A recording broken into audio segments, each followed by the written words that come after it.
here we have the Honda Jazz 1.3 EX Navi, automatic on a 67 plate. I'm going to start off by showing you around the outside of the car, and then we'll hop in and run through some controls on the inside. But from the outside you can see it's a 5-door car with alloy wheels and tinted windows.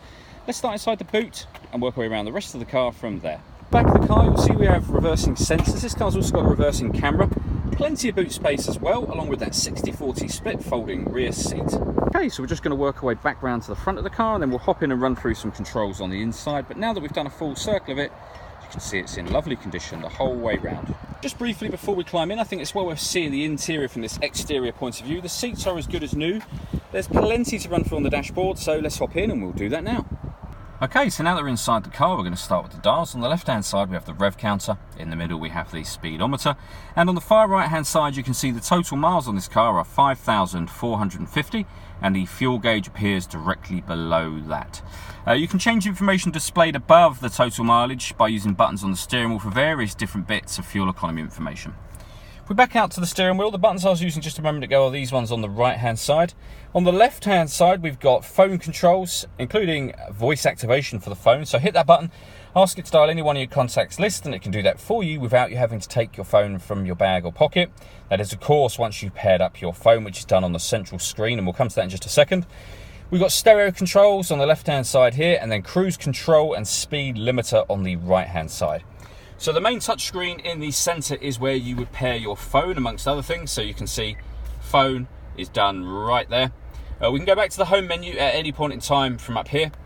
This car's got satellite navigation. There's a full video showing the satellite navigation working on our website and on our Facebook page. It's just well worth checking out those videos if you get a chance. When it comes to audio, there's plenty of ways to listen to your music in this car, all of which are being displayed on the screen at the moment. So we have FM, long wave, medium wave and DAB digital radio. We have a CD player, USB input, which is part of the iPod input. We can stream music wirelessly via Bluetooth audio, and there's an HDMI input. On top of all of that, this car has a reversing camera which appears up on that screen. As you can see, it's a full colour image with guidelines showing you what direction the car is headed in relation to the image that you see on the screen. And we'll pop it back in park. Below that, we have the climate control, so you can select the temperature, fan speed up or down from here.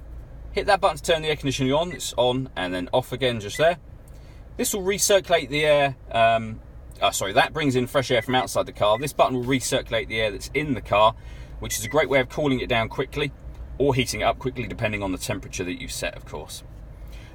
You can, should you wish to, simply hit auto, and the car will take control of the fan speed and the air direction to maintain 16 degrees inside the cabin of the car, and you can override that whenever you wish to. Below that, we have the HDMI input, USB input, and a 12-volt charging socket under that cap. And then the fully automatic gearbox. To the right-hand side of that gearbox, we have this button here. So this is for the stop and start. This car is designed to cut out in traffic when you're stationary to save you fuel. Hitting that button will turn that system off or back on again. And you may have noticed that the key for the car is currently sat down in the cup holder there. That's because this car's got keyless start. You just need to make sure the key is in the car and then hit that button to both start and stop the engine. All that leaves me to say is thank you for taking the time to watch this video. If you'd like to come and see the car in person and have a test drive, please feel free to call any of our MJA sites. We'd love to hear from you soon.